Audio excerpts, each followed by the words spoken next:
हाँ, good morning बाबू। Class 7 ध्यान दो।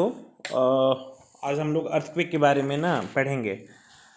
एज यूजुअली तुम्हें पता है ये घटना है, क्योंकि जो बच्चे क्लास 7 में पढ़ाई कर रहे हैं, आई थिंक अगर आज के 5 साल पहले देखा जाए तो ये सभी बच्चे 2 और 3 के स्टूडेंट रहे होंगे। और उस समय बिहार में भी ना एक बड़े स्तर पर तुम्हारा भूकंप आया था। ये 2015 में ही बिहार नेपाल में, और तुम्हारा ये काठमांडू नेपाल का ही राजधानी है। इसके बाद में फिर बिहार नेपाल बॉर्डर पर भी, चूँकि 2015 में वो जो एक अर्थक्वेक का जो दौर था बहुत लंबे समय से चला आ रहा था और एक दहशतगर्दी का माहौल पैदा हो गया था। तो आई थिंक लगभग बच्चों को याद भी होगा, 2-3 के बच्चे इतना तो उनका सेंस काम करता ही है कि उन चीज़ों को समझ पाते होंगे कि अर्थक्वेक की घटना हुई थी। तो ये हाल में रिसेंटली हमारा घटना बिहार में और नेपाल बॉर्डर पर भी हुआ था। वर्तमान में 3 नवंबर को, अभी पिछले दिनों, आज 6 तारीख हो रहा है जब हम तुमसे बात कर रहे हैं। 3 तारीख को ये चिली में है ना, वर्ल्ड के एक हिस्से में तुम्हारा है चिली। इवन तुम्हारे बुक में भी दिए ही हुए हैं। ये देखो चिली, यहीं पर भूकंप आया था तुम्हारा, जिसका रिएक्टर स्केल तुम्हारा नियर अबाउट 6 था। 5.6 कहीं उसका दिखा रहा है डाटा में।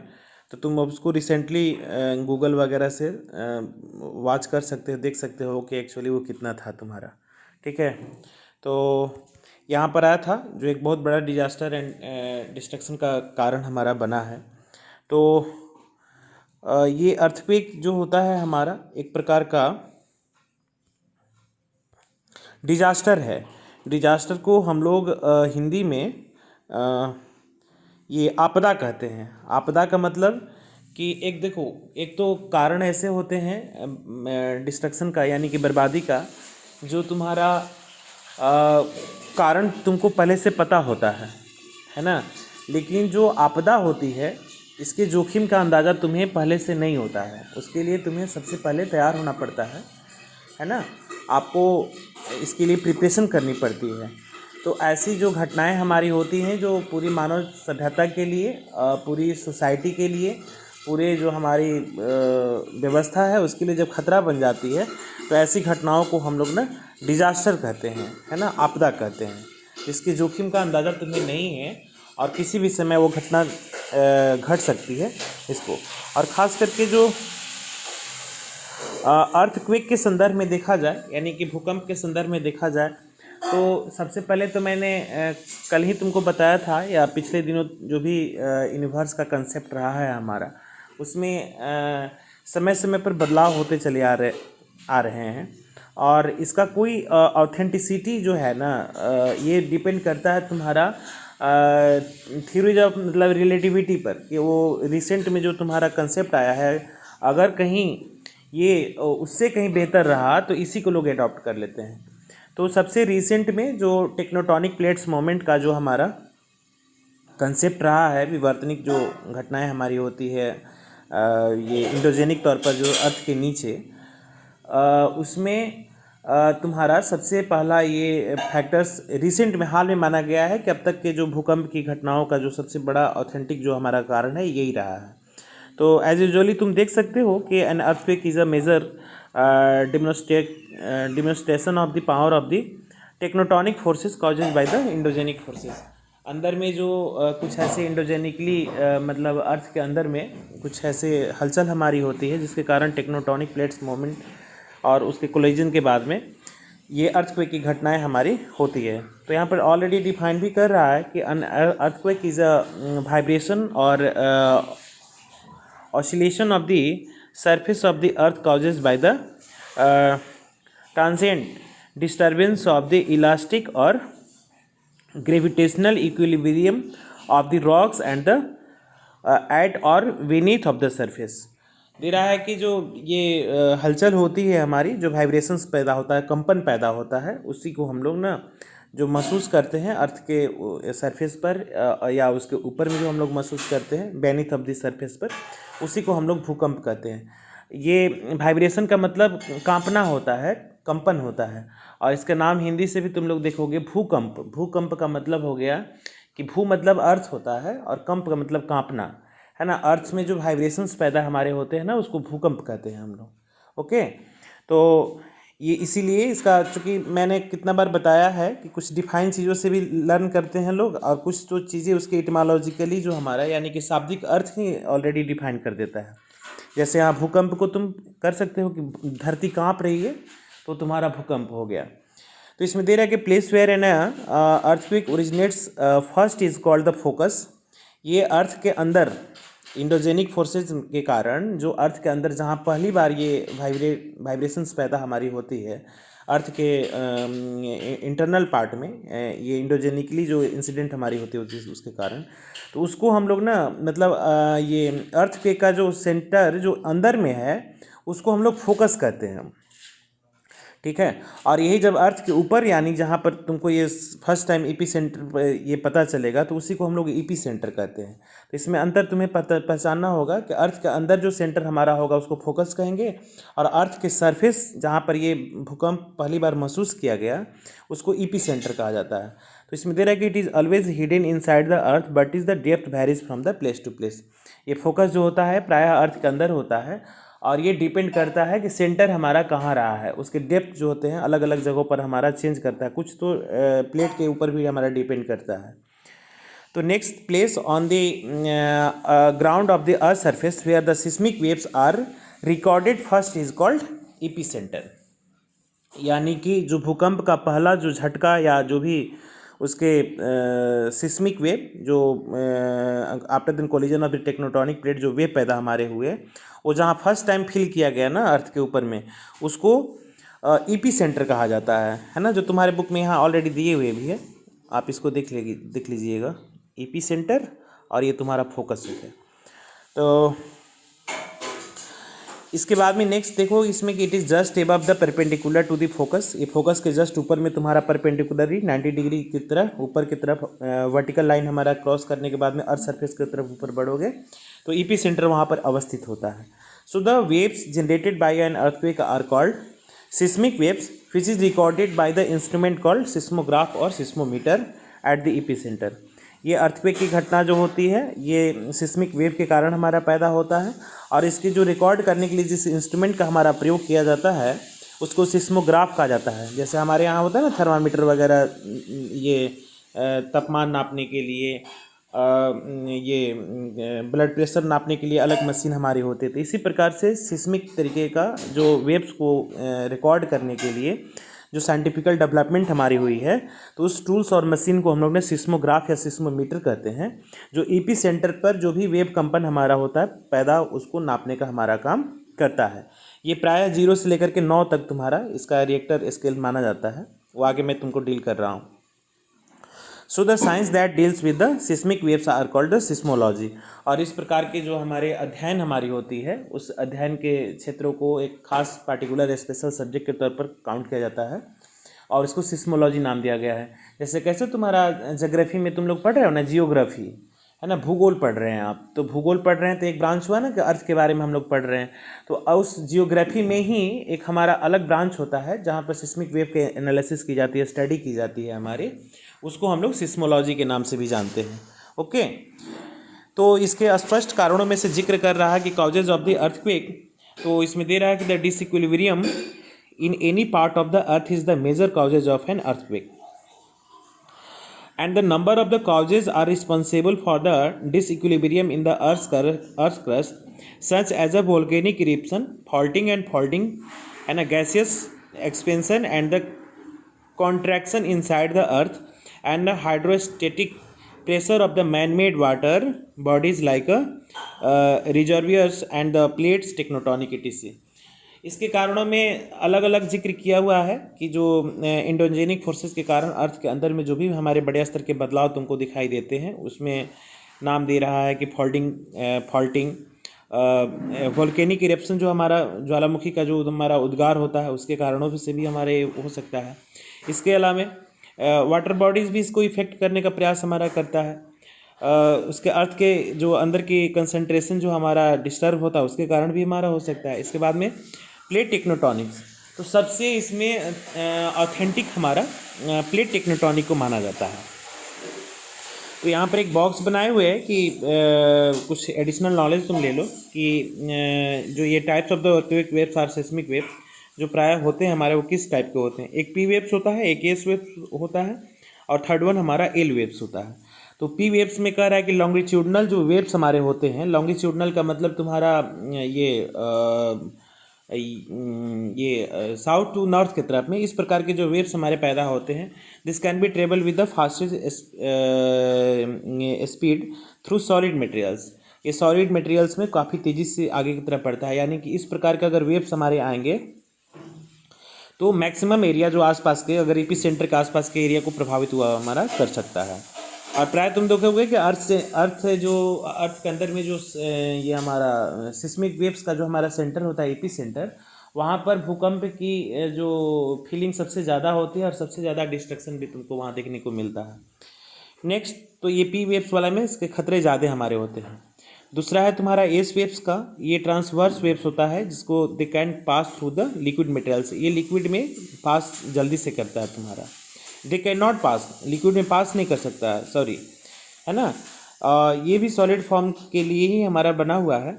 और थर्ड वन है तुम्हारा एल वेव्स और सरफेस वेव्स इसको कहते हैं।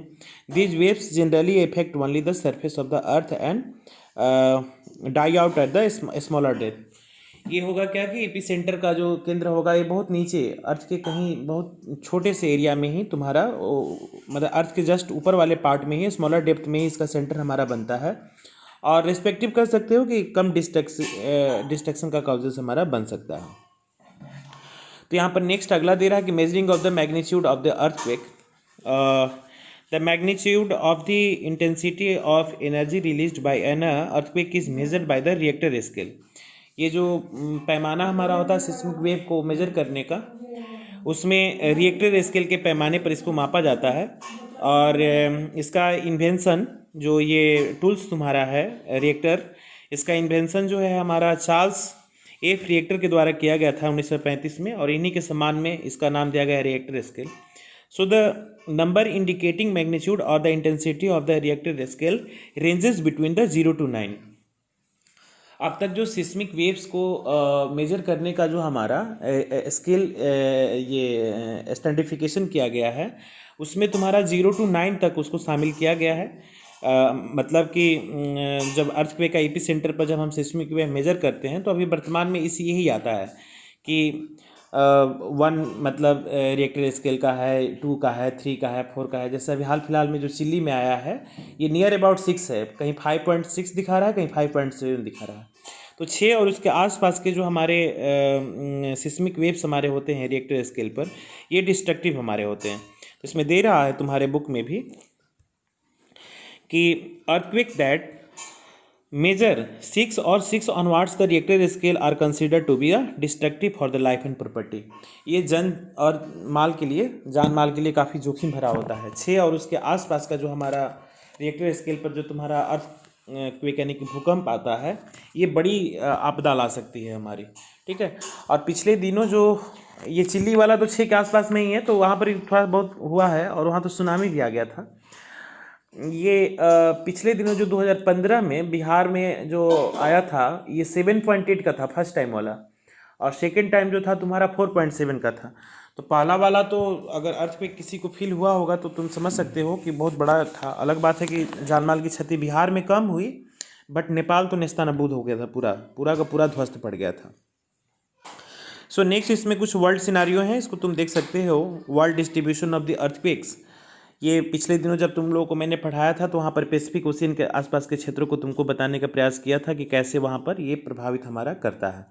और इस फिगर में तुम देख भी सकते हो, है ना, ये तुम्हारा जापान है, और इसी के इर्द गिर्द में इसके बाद में ये अटलांटिक जो प्लेट्स वगैरह का हमारा है, ये एंडर्स के बारे में, Pacific oceans rises and mid Atlantic ranges. ये मतलब पूरा फिगर कंप्लीट जो है ना, ये जहाँ जहाँ तुमको रेड जोन में दिखाने का प्रयास किया है, ये क्षेत्र तुम्हारा भूकंप प्रभावित ज़्यादा होता है, ठीक है। इसमें तुम्हारा एक इंडिकेशन भी है कि circum Pacific belt and alpine Himalayan belts, है ना, ये पीला वाला से जो हमारे भारत के आसपास के क्षेत्रों में, वहाँ हिमालय भी है, हिंदू कुश वगैरह पर्वत क्षेत्र भी है हमारा है, वहाँ पर तुम देख सकते हो। तो इसमें दे रहा है कि 3 जो मेजर पार्ट हमारे हैं ऐसे जहाँ पर अर्थक्वेक की घटनाएं हमारी कॉमनली तुमको देखने को मिलती है। पहला है तुम्हारा सरकम पैसिफिक बेल्ट, जिसमें सराउंडिंग्स द पैसिफिक ओशियन, उसके आसपास के क्षेत्रों में तुम्हारा ये देखने को मिलता है। दूसरा है मिड कॉन्टिनेंटल बेल्ट होता है, epicentre of the zone are located along the Alpine Himalayans है ना, chain the Eurasia and the northern Africa is also includes the epicentres of the east African fault, है ना। ये Africa और उसके आसपास के क्षेत्रों में तुमको देखने को मिलता है। आप यहाँ देख लीजिए इसको, हाँ, मिड अटलांटिक रे। फिर इसके बाद में तुम्हारा हाँ वही मिड अटलांटिक जो बेल्ट है, जिसमें represented the earthquakes located along the mid Atlantic ring of the it's of the suits. इसके बाद में एक छोटा सा फैक्ट फाइल है, जैसा कि अभी आज न मान लो कि अर्थक्वेक की घटनाओं पर तुम्हारा बहुत सारी ये डिस्कवरीज वगैरह हो गई है, साइंटिफिकल डेवलपमेंट हो गई है, जिसके कारण हम लोग इसको पता कर लेते हैं। लेकिन फिर भी अभी भी ऐसा है कि जितने भी हमारे अर्थक्वेक आते हैं उसके कारणों का पता लगा पाना, मतलब इट मीन्स दैट कि प्रिडिक्शन, भविष्यवाणी संभव नहीं है। तो आप सोचो कि जब 21वीं सदी में हम लोग हैं, 21st सेंचुरी में, जब हम लोग अर्थक्वेक को प्रिडिक्ट नहीं कर सकते हैं, सुनामी को भी प्रिडिक्ट करने का अभी तक कोई ऐसा नहीं है। सुनने में आ रहा है एक कोई साइंटिफिकल डेवलपमेंट हुई है कि सुनामी और अर्थक्वेक का जो प्रिडिक्शंस 1 मिनट पहले हो सकता है। तो अब सोचो कि 1 मिनट पहले होगा तो सूचना का कौन सा ऐसा सोर्स यूज़ किया जाए कि पूरे देश के लोगों के पास में सूचना चला जाए। तो 1 मिनट पहले अगर पता चल भी जाएगा तो कोई कुछ नहीं कर पाएगा। और कोई बिल्डिंग में है, अब पढ़ाई कर रहा है तो मोबाइल फ़ोन नहीं रखे हुए हैं, कोई घर पे काम कर रहा है, कोई कुछ कर रहा है, तो हमेशा तो मोबाइल नहीं ना देखते रहेगा। या ऐसा कोई सिस्टम ही जनरेट नहीं हुआ है कि अर्थक्वेक आने के 1 मिनट पहले सभी के पास में मैसेज चला जाए, है ना।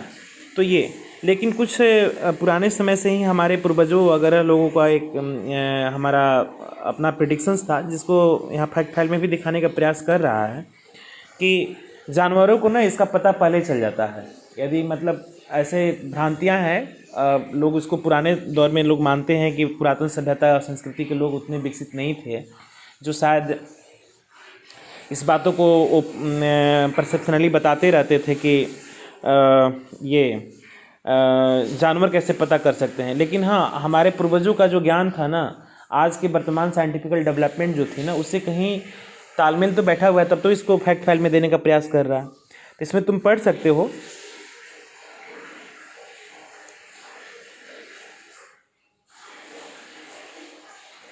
कि animal can sense any forthcoming natural disaster and their behaviour change before the natural disaster sticks.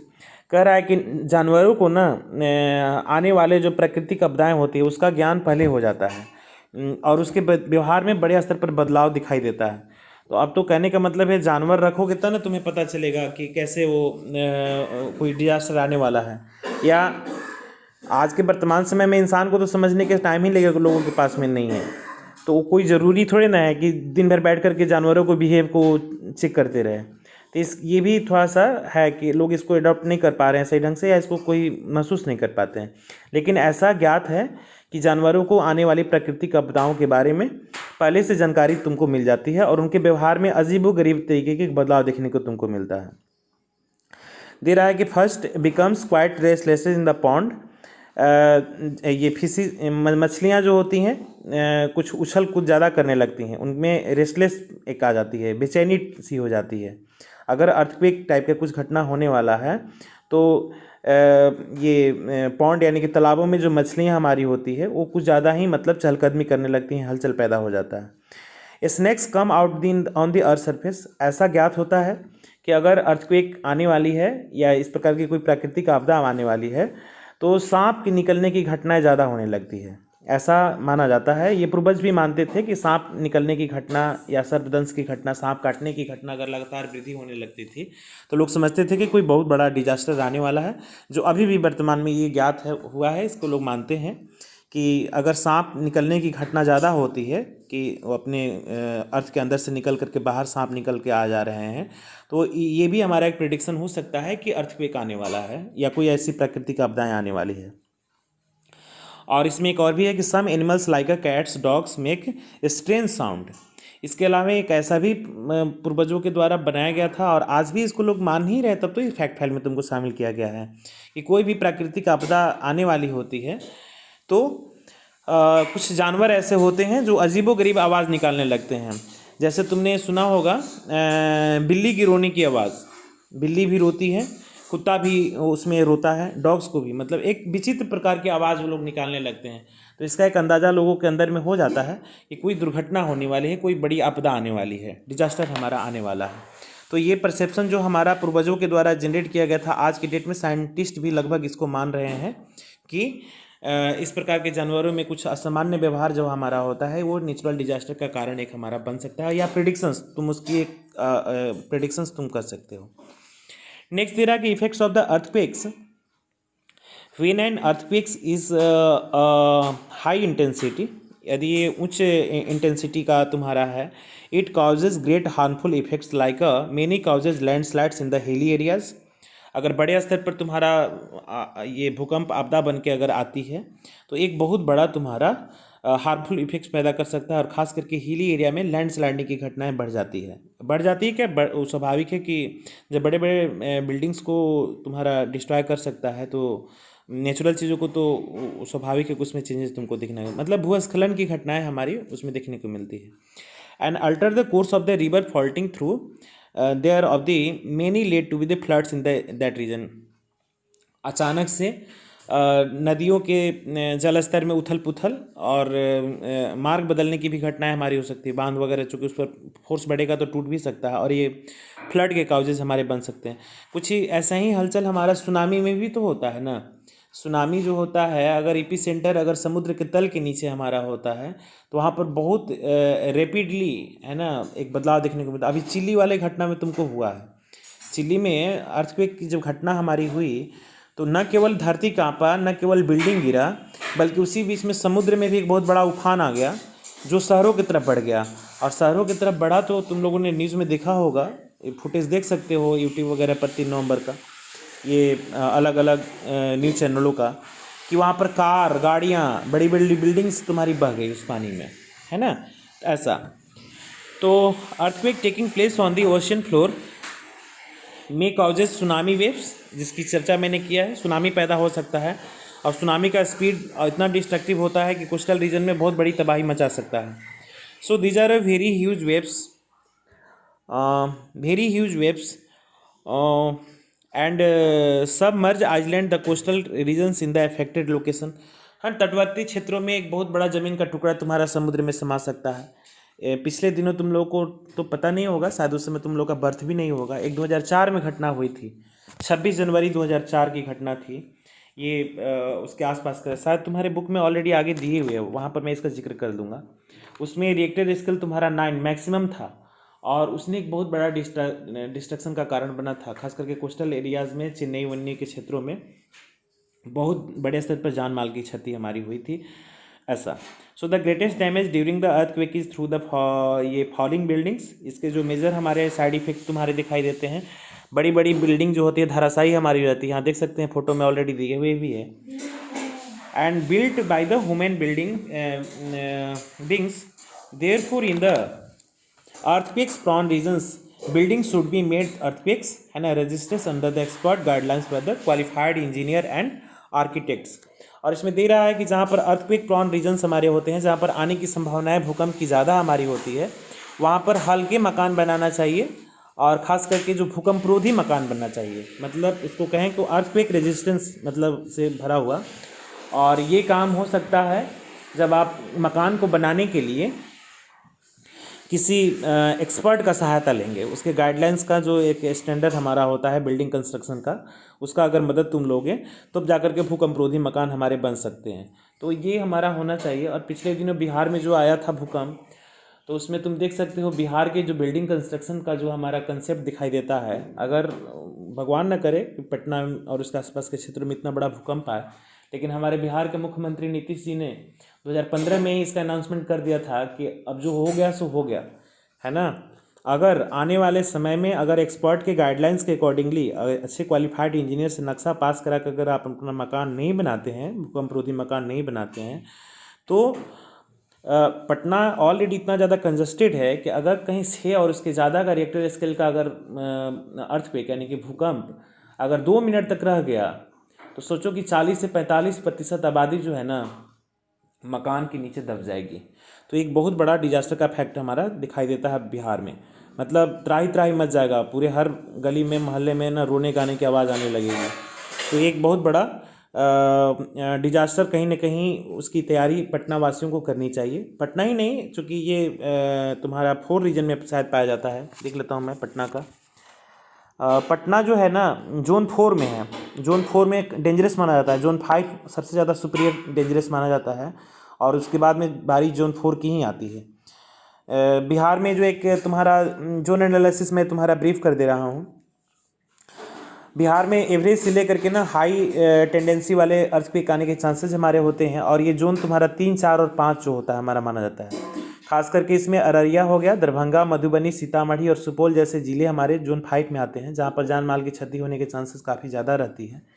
इसके बाद में दक्षिण पश्चिम ज़िले जिसमें औरंगाबाद, भोजपुर हो गए, बक्सर, गया, जहानाबाद, कैमूर, नवादा और रोहतास ज़िला जोन 3 में है, जबकि राजधानी पटना समेत और जो बीच के ज़िले हमारे हैं जोन 4 में आते हैं।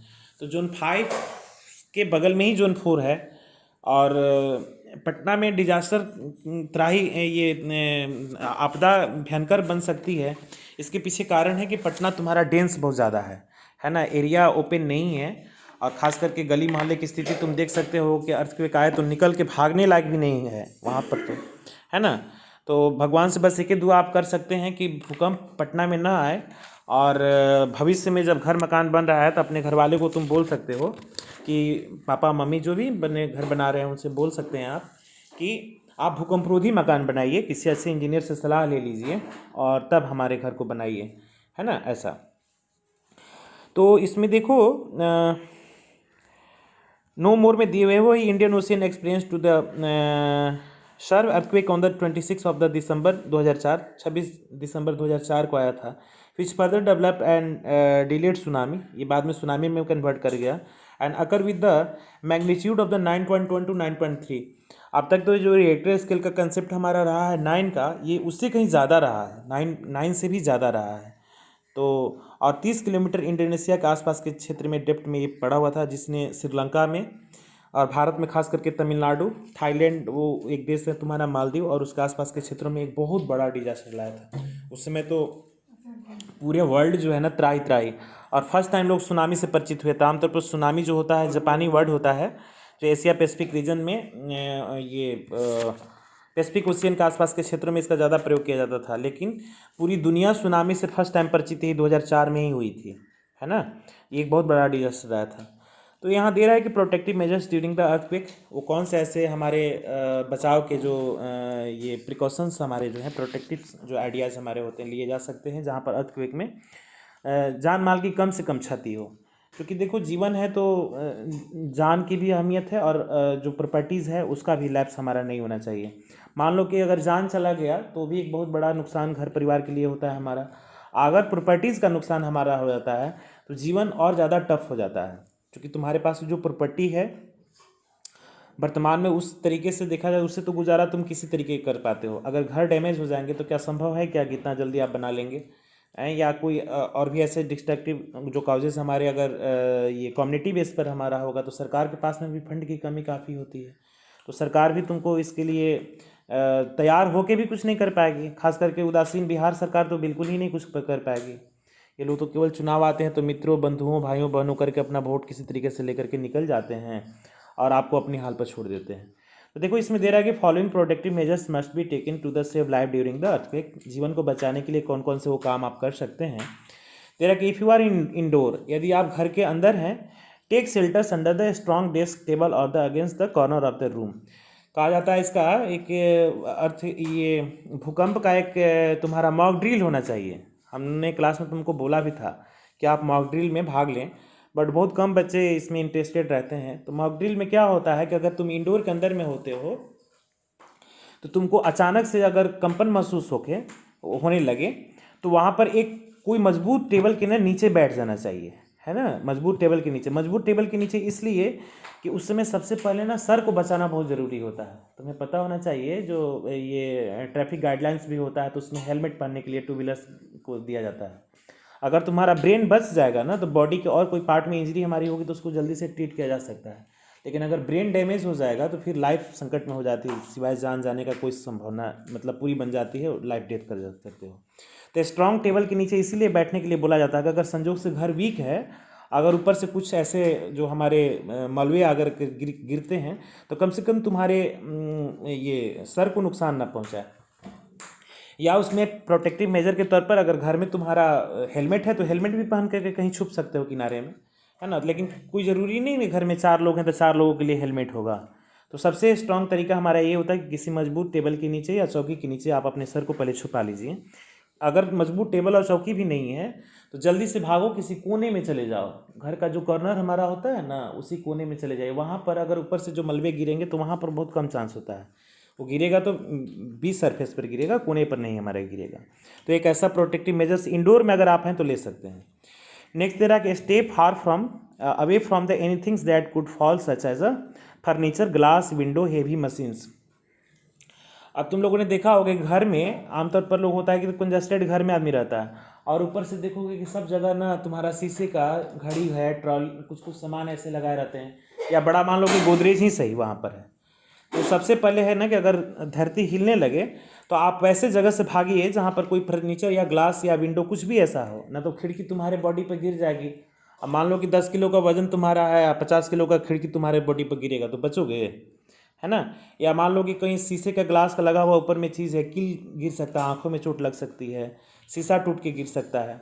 तो एक बहुत बड़ा हमारा ये फैक्ट्स है। तो आपको जल्दी से वहाँ से हटना होगा जहाँ पर इस प्रकार के कुछ मतलब चीज़ें, या आप कोई भारी मशीन घर में रखें हो तो उसको किनारे रखिए, है ना। ऐसा डू नॉट यूज़ लिफ्ट्स और एलिवेटर्स। लिफ्ट नहीं यूज कीजिए, चूँकि अर्थक्वेक की जब घटना होती है तो सबसे पहले इलेक्ट्रिसिटी मतलब शट डाउन होता है। ये बिजली के तार में अगर टूट के गिर जाने पर वो भी एक बहुत ज़्यादा डिजास्टर पैदा हो सकता है। तो बिजली कट जाएगी तो लिफ्ट बंद हो जाएगा, तो लिफ्ट में आप फंस जाइएगा। तो लिफ्ट में भी नहीं यूज़ करना चाहिए, सीढ़ियों से भागना चाहिए, है ना। और एलिवेटर्स जो होते हैं उस पर भी नहीं चढ़ना है आपको, ठीक है। चौथा कॉजेज इसमें दे रहा है कि always keep a disaster safety kit ready, having money, medicine and some non perishable food items in it. हालांकि तो कोई नहीं करता होगा, हम लोग भी इस पर सावधानी नहीं बरते हैं। इसमें कह रहा है कि एक डिजास्टर किट, तो घर में जो फर्स्ट एड बॉक्स ही लोग नहीं रखते हैं। कितने सारे घर ऐसे हैं कि अगर कट जाए, जल जाए या किसी चीज़ से चोट लग जाए या छोटी मोटी बुखार बीमारियां आती है, उसके लिए भी प्रिवेंटिवली कोई चीज़ घर में नहीं रखते हैं।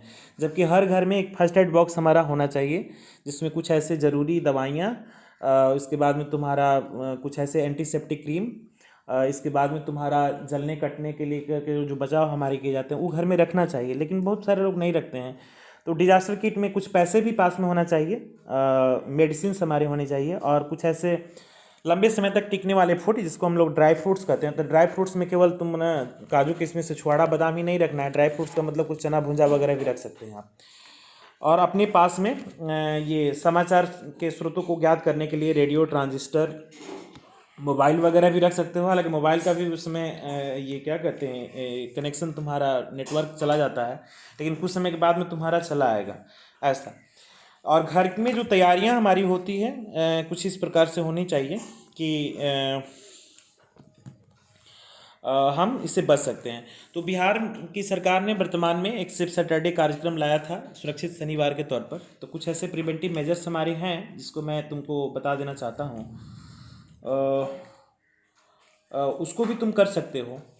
जैसे कि वो तो बिल्डिंग कंस्ट्रक्शन का बात है, तो बताएं मैंने कि आप एक अच्छे इंजीनियर से सलाह लेकर के घर मकान बनाएंगे, जिसमें दे रहा कि कोई भी अगर बिल्डिंग्स ऐसे हमारे हैं तो भूकंपरोधी बनना चाहिए। उसमें छड़ और जो छत होता है हमारा उसके प्लास्टर्स के दरारों को काफ़ी अच्छे से ठीक कर देना चाहिए। बाहर की तरफ खुलने वाले दरवाजे लगाए जाते हैं, ये बहुत बड़ी कमी है ना। तुम लोग देखोगे कि बिल्डिंग जब कंस्ट्रक्ट होता है हमारा तो ये अंदर से जो दीवारें ये तुम्हारा गेट लगा दिया जाता है, तब उसमें मान लो कि अगर कहीं धरती हिल रही है और तुम्हारे पास में कोई कॉशन नहीं है और गेट तुम्हारा बंद हो जाएगा, तो गेट बंद हो जाएगा तो संभव है क्या कि आप गेट के खोल करके निकल जाइएगा उस समय? तो इसीलिए बाहर की तरफ खुलने वाले दरवाजे लगाए जाने चाहिए। ये भूकंपरोधी मकान की एक सबसे बड़ी पहचान हमारी होती है। मतलब अगर धरती हिले भी तो कम से कम गेट तुम्हारा बाहर की तरफ खुला रहा है, ताकि भाग के निकल सकते हो तुम वहाँ से। इसके बाद में दीवार, छत और जो ऐसे कुछ चीज़ें हैं उसके भी कंस्ट्रक्शन हमारा होना चाहिए। बिजली के तारों को खास करके जो मेहनत ये मजबूत तार उसमें लगाना चाहिए। हैवेल्स का और बहुत सारी चीज़ों का प्रचार करता है जो आग ना पकड़े या शॉर्ट सर्किट की घटनाएं काफ़ी कम हो। तो उसमें सबसे पहले आप भूकंप में दशक में रहते हैं, उसमें अगर कहीं बिल्डिंग में आग लग गई तो एक बहुत बड़ा खतरा हमारा हो सकता है। भूकंप के दौरान इंतजार करने के लिए घर के बाहर मैदान में कहीं सुरक्षित जगह पर पनाह लेना चाहिए। ना तो ऐसा भी होता है कि दहशत बच जाती है, भगदड़ मच जाती है, उसमें घर वाले और ज़्यादा चिंतित हो जाते हैं। जैसे सपोज दैट कि घर में 4 मेंबर है और चारों चार तरफ भागा, तो फिर बहुत दिक्कत हो जाती है। कुछ कमज़ोर दिल के लोग होते हैं, अगर अपने लोगों को नहीं देखेंगे तो उनको कहीं ऐसा हो जाएगा कि कहीं वो डेथ न कर गया कुछ भी, तो उनको भी हार्ट अटैक वगैरह आ सकता है। तो कम से कम अपने आसपास के क्षेत्रों में ही भागे जहाँ पर इस तरीके की चीज़ें तुमको दिखाई दे, कि जहाँ सब अपने दिखाई देते रहें।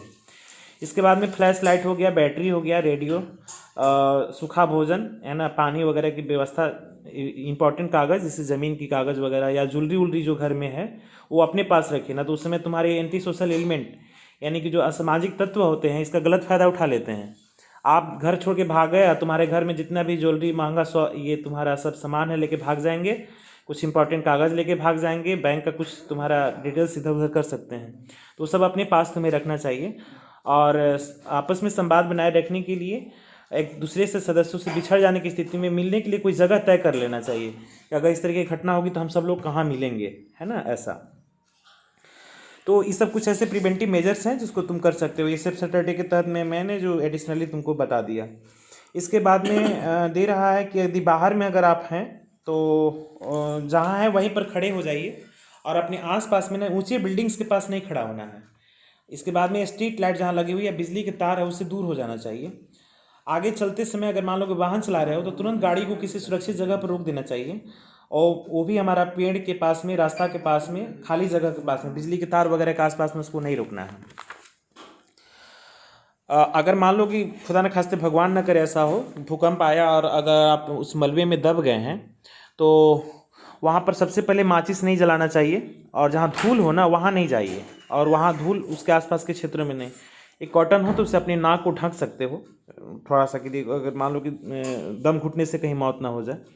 किसी पाइप या दीवार को थपथपाएं ताकि बचाव कर्मी आपको खोज सके। मान लो कोई मजबूत चीज़ मेटालिक दिखाई देता है तो जो उससे अर्थक्वेक के बाद में मान लो कि ज़मीन मकान दब गया, उसके अंदर में कोई छुपा हुआ है, तो तुम कितना देर उसमें रह सकते हो? कोई भी व्यक्ति 10, 15, 20, 25 से 1 घंटे तक ही रह सकता है ना, तो फिर तो दम घुट के ही मर जाएगा वो। तो अचानक से कोई मेटालिक चीज़ हो ना तो उसको बजाना चाहिए, या सीटी बजा सकते हो, या बचाव बचाव के लिए चिल्ला सकते हो, है ना, ऐसा कर सकते हो तो तुम भूकंप से बच सकते हो।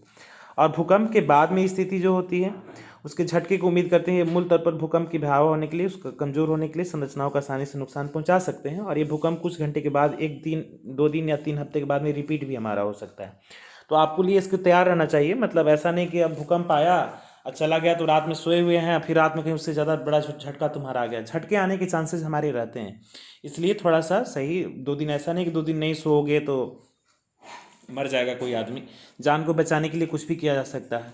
तो आप 2 दिन 3 दिन तक, 1 हफ्ते तक अलर्ट रहें। रात उत में कोई एक आदमी के मेंबर को कह दो कि आप जगे रहिए और हम लोग सोते हैं, फिर वो लोग सोएंगे तो उनको सोएंगे तो तुम जग जाओ। लेकिन रात में जगना चाहिए, दिन में भी तुमको अलर्ट रहना चाहिए कि घटना भूकंप की दोबारा तुम्हारी हो सकती है। इसके बाद में अतन अपान सूचनाओं के लिए बैटरी चालित रेडियो या टीवी सुनना चाहिए। टीवी हो गया, मोबाइल नेटवर्क सबसे जुड़ा हुआ होना चाहिए हमारा। अलमारियों को सावधानीपूर्वक खोलना चाहिए। अलमारी के गिरने और सामानों के क्षति होने के कारण तुमको भी नुकसान तुम्हारा पहुंच सकता है। और खास करके क्षतिग्रस्त जो इलाके हमारे होते हैं उससे दूर रहना चाहिए, बशर्ते कि विशेष सहायता का अनुरोध नहीं किया गया हो। अब जैसे मान लो कि जब डिजास्टर आती है तो वहाँ पर प्रोटेक्ट करने के लिए, लोगों की जान बचाने के लिए ये NDRF, राष्ट्रीय आपदा प्रबंधन जो समिति हमारी होती है, SDRF, वो लोग जाएंगे, या जिनकी रिक्वायरमेंट जो सिविल सर्वेंट हमारे DM हो गए, SDO हो गए, ये लोग जाएंगे। अब सबको वहाँ पर जाने की ज़रूरत नहीं है ना, वो कुछ प्रिकॉशंस लिए जाते हैं एंड देन उसका कुछ ये किया जाता है। और घर विद्यालय में उस स्थिति से ही लौटे जब अधिकारी ऐसा करने के लिए सुरक्षित आपको बता रहे हों, या जहाँ हो तहाँ सुरक्षित रहो। और सबसे बड़ा चीज़ इसमें हो जाता है क्या कि जो बच्चे और बुजुर्ग होते हैं ना, वो थोड़ा सा दहशत में ज़्यादा रहते हैं, तो उनको डराने की कोशिश ना करें। अदरवाइज़ वो भूकंप से तो बच जाएंगे, लेकिन आपके जो भयावह जो कहानियाँ सुनाने के चक्कर में ना वो कहीं हार्ट अटैक हो जाएगा, वो चले जाएंगे इस दुनिया को छोड़ करके। तो बच्चों को कभी भी इस तरीके की चीज़ों के लिए नहीं डराना चाहिए, और बुज़ुर्गों का भी विशेष ध्यान हमारा रखा जाना चाहिए, और इस तरीके से तुम भूकंप से बच सकते हो। तो कुछ ऐसे प्रिवेंटिव मेजर्स हैं जिसकी चर्चा मैंने किया है, और एक लगे हाथ एडिशनली मेरे पास कुछ था ऐसे डिजास्टर से रिलेटेड, खास करके अर्थक्वेक से रिलेटेड, तो वो भी मैंने पीडीएफ तुमको सेंड कर दिया है। वहाँ पर तुम सेंड किया हुआ पीडीएफ देख सकते हो कि और भी कौन ऐसे प्रिवेंटिव मेजर्स हैं जो हमारे अर्थक्वेक के समय में लिए जा सकते हैं, और आप भूकंप से लगभग हद तक बच सकते हो। तो इस तरीके से अर्थक्वेक का जो चैप्टर तुम्हारा था ये बाबू समाप्त हो गया है। आप इस वीडियो को देखिए, सुनिए, समझिए, और यदि कहीं समस्या आती है देन आप बात कर सकते हैं। ओके बाबू।